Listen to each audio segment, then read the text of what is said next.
Well,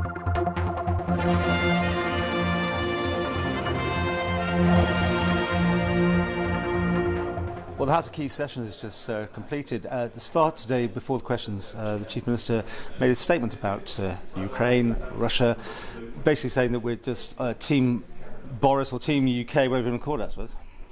Which is obvious, but do you see it as a loophole then? The Isle of Man could be seen as that sort of... First of all, I speak for the whole House of Keys this morning in utterly condemning the invasion of Ukraine and the actions that President Putin has taken. Secondly, I want to be absolutely crystal clear that we will do our part to fulfill the global requirements when it comes to sanctions and freezing of assets. Targeted freezing of assets against specific Russian citizens and against Russian institutions and corporations. So we will play our role on that front, and my commitment in terms of the building humanitarian crisis is to work very closely with the UK as we begin to understand what exactly is required. We will then further understand what is needed on the Isle of Man, and we will make further announcements about that as the situation develops in the coming days and weeks. So, I mean, it's just making sure there's no loophole, I'm guessing. Everything is tied down, there's no back door to the Isle of Man or other places. Well, absolutely. We have now enforced the closure of our airspace and ports to Russian aircraft and ships. The Customs and Excise Division are working immediately on decisions around sanctions and ensuring that all the relevant financial institutions have that information, and we continue to work to understand both the impact of that and what other elements of influence Russia may have in terms of our financial institutions. You've asked people to be aware, though, these are financial institutions on the Isle of Man, to do some checking on due diligence to make sure there's no people on their books. Well, there's obviously the formal notifications. It's absolutely clear what organisations and individuals are impacted by that, and those financial institutions have a clear responsibility in that respect. I also urge all our organisations, particularly our financial services, but anybody on the island who is doing business with Russian nationals at the moment, to be extremely cautious about the actions that they're undertaking. Is there anything else you need to look at in the future, or is this it? Everything's shut down? Well, this is an ongoing serious situation. We have a war in Europe. It is escalating day by day. Tensions are rising. We need, whilst the conflict is ongoing, to ensure that we are doing our part, however modest in the global context, but making sure that we are doing absolutely everything we need to support international moves then at the moment to sanction Russia and the Putin regime.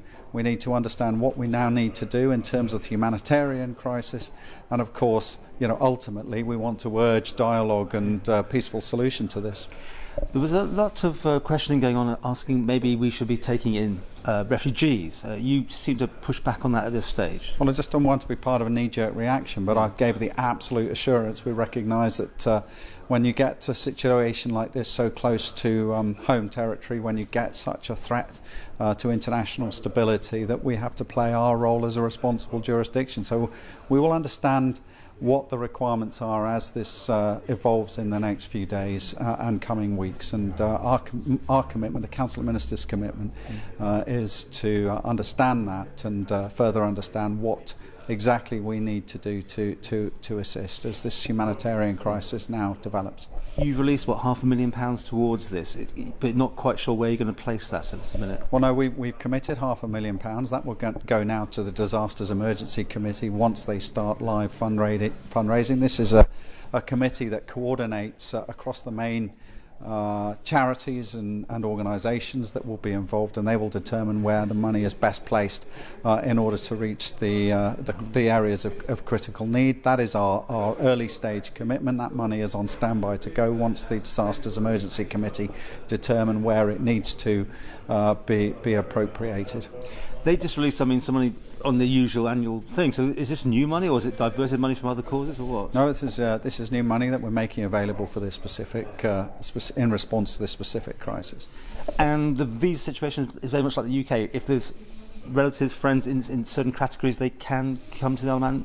Is that right? If you're Ukrainian, you're resident on the island, your friends and family who are seeking to potentially come across, we've established an email address now, ukraineguidance@gov.im. That'll take you straight through to immigration. If you want further advice, please call government officers. We'll get you through to the immigration department, and we will ensure that whatever access is available through speeded up visa processes for families, then we will look to support that as quickly as possible. And as I said, this is an ongoing situation, and we will ensure that we are playing our part appropriately to relieve the pressure and burden for as much as possible, certainly for individuals who are already resident, have Isle of Man connections, but also as we move forward in a broader context for Ukrainians who are in need of support at this time of peril for their country.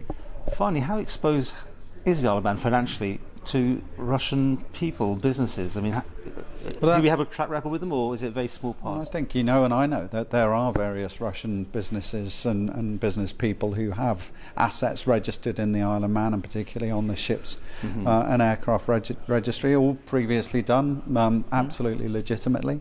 It's hard to say what proportion of that is from our global business. Bear in mind, we're a very international facing financial services institution. I would suggest it's probably small in direct proportion to everything that we do on the island. But nevertheless, look, it's important we play our role now, that we act quickly in response to what is required of us, and that's our commitment. That's what we are doing. And of course, it's up to those businesses now to make sure that they're abiding strictly by all enforcement action that is being required under their licences.